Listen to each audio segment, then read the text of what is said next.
Hi ഒരുവൺ. നിങ്ങൾ കേരളത്തിലുള്ള സഹകരണ ബാങ്കുകളിലോ സൊസൈറ്റികളിലോ ജോലിക്ക് വേണ്ടി ശ്രമിക്കുന്നവരാണോ? എങ്കിൽ നിങ്ങൾക്കിതാ ഒരു സന്തോഷ വാർത്ത.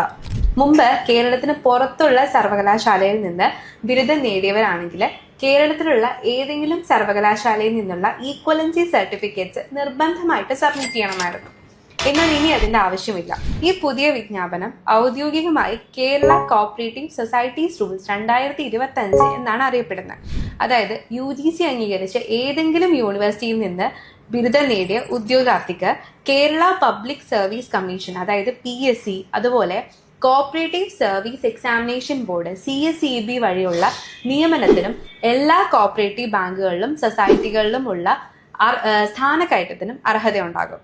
ഇതോടെ NIT, IIT, IISc, ISER തുടങ്ങിയ ദേശീയ സ്ഥാപനങ്ങളിൽ നിന്നുള്ള ഡിഗ്രികൾക്ക് ഈക്വലൻസി സർട്ടിഫിക്കറ്റ്സ് ആവശ്യകതയില്ല എന്നുള്ള ഹയർ എഡ്യൂക്കേഷൻ കൗൺസിലിന്റെ മാനദണ്ഡം നടപ്പിലാവുകയാണ്. അതുകൊണ്ട് ഇനി കേരളത്തിന് പുറത്തുള്ള ഡിഗ്രി ഉള്ളതുകൊണ്ട് സഹകരണ മേഖലയിലെ അവസരങ്ങൾ നിങ്ങൾക്ക് നഷ്ടപ്പെടുമെന്ന പേടി വേണ്ട. നിങ്ങൾക്ക് UGC അംഗീകരിച്ച ഒരു ഡിഗ്രി ഉണ്ടായാൽ മാത്രം മതി.